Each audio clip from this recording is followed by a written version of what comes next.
नीट paper फुटीच्या मुद्द्यावरून cockroach जनता पार्टीनं सरकारला घेरलं आणि थेट शिक्षण मंत्री धर्मेंद्र प्रधान यांना राजीनामा द्यावा लागला।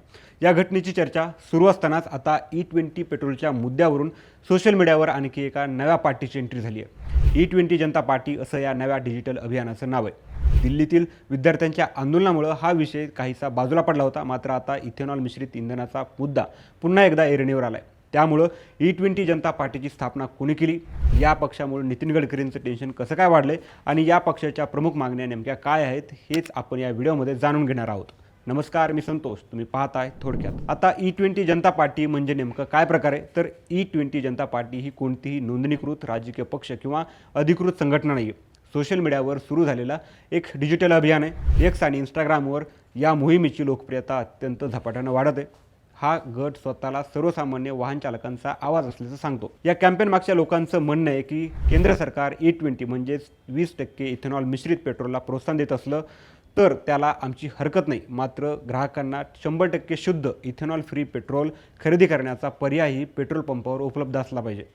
कोणतं इंधन वापरायचं आणि कोणतं इंधन नाही हा निर्णय घेण्याचा अधिकार ग्राहकांना असला पाहिजे। आता E20 जनता पार्टीच्या सोशल मीडिया हँडलला नागरिकांकडून अभूतपूर्व प्रतिसाद मिळतोय। कालपर्यंत ज्या पक्षाचे फक्त काही हजारांत फॉलोअर्स होते ते आज तब्बल 2 लाखांवर पोहोचले। सोशल मीडिया मीम्स आणि व्यंगाच्या माध्यमातून लोकांचा मोठा पाठिंबा या पक्षाला आता मिळताना दिसून येतोय। आता E20 जनता पार्टीची स्थापना कोणी केली आणि या पक्षाचा काही राजकीय संबंध आहे का ते बघू। या अभियानाच्या सोशल मीडिया हँडलवर स्पष्ट करण्यात आले की हे एक पूर्णपणे स्वतंत्र नागरिक अभियान आहे। सामान्य नागरिकांच्या जीवनाशी थेट संबंधित प्रश्न मांडणं, पारदर्शकता सुनिश्चित करणं, ग्राहकांच्या हक्कांचं संरक्षण करणं आणि भारताच्या E20 धोरणावर खुली व निष्पक्ष सार्वजनिक चर्चा घडून आणणं हाच यामागचा एकमेव उद्देश आहे। यामध्ये पुढे असंही म्हटलंय की आमचा कोणत्याही राजकीय पक्षाशी संबंध नाही आणि आम्ही कोणत्याही राजकीय विचारसरणीचा प्रचार करत नाही। आम्ही फक्त नागरिकांच्या हक्कांच्या बाजूने उभा आहोत। या अभियानामागं नेमकं कोण आहे आणि ते कुठून चालवलं जातं याविषयीच्या अफवांपेक्षा मूळ प्रश्नांवर चर्चा होणं अधिक महत्त्वाचं आहे, अशी त्यांची भूमिका आहे। तसंच धोरणांमध्ये पारदर्शकता, जबाबदारी आणि ग्राहकांच्या मतांना योग्य महत्त्व मिळावं अशी त्यांची मागणी आहे। आता या E20 जनता पार्टीच्या मुख्य मागण्या कोणत्या आहेत ते पाहू। त्यांची पहिली मागणी अशी आहे की देशातील प्रत्येक पेट्रोल पंपावर E20 सोबत 100% शुद्ध इथेनॉल फ्री पेट्रोल उपलब्ध असावं। दुसरी मागणी अशी आहे की वाहन उत्पादकांनी ज्या इंधनाची शिफारस केली तेच इंधन ग्राहकांना उपलब्ध करून द्यावं। तिसरी मागणी म्हणजे सामान्य नागरिकांच्या वाहनांवर कोणतेही इंधनाचे प्रयोग सक्तीनं लादू नयेत। चौथी मागणी म्हणजे ग्राहकांना आपल्या गरजेनुसार इंधन निवडण्याचं स्वातंत्र्य मिळावं। आणि पाचवी मागणी म्हणजे आमची वाहनं कोणतीही प्रयोगशाळा नाही आहेत, त्यामुळे त्यांच्यावर प्रयोग करू नयेत।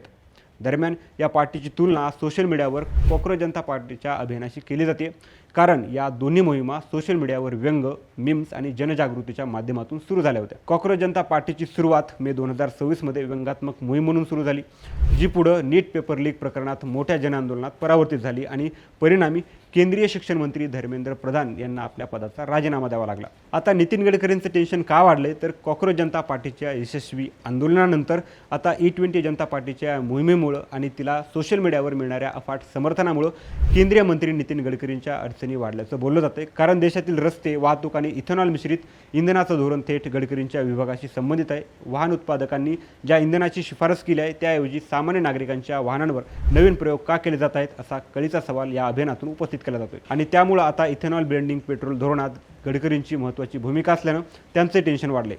E20 जनता पार्टीच्या या वाढत्या लोकप्रियतेबाबत आणि त्यांनी केलेल्या मागण्यांबाबत तुमचं मत कमेंट करून नक्की सांगा आणि अशाच महत्त्वाच्या बातम्यांसाठी थोडक्यातला सबस्क्राईब करा।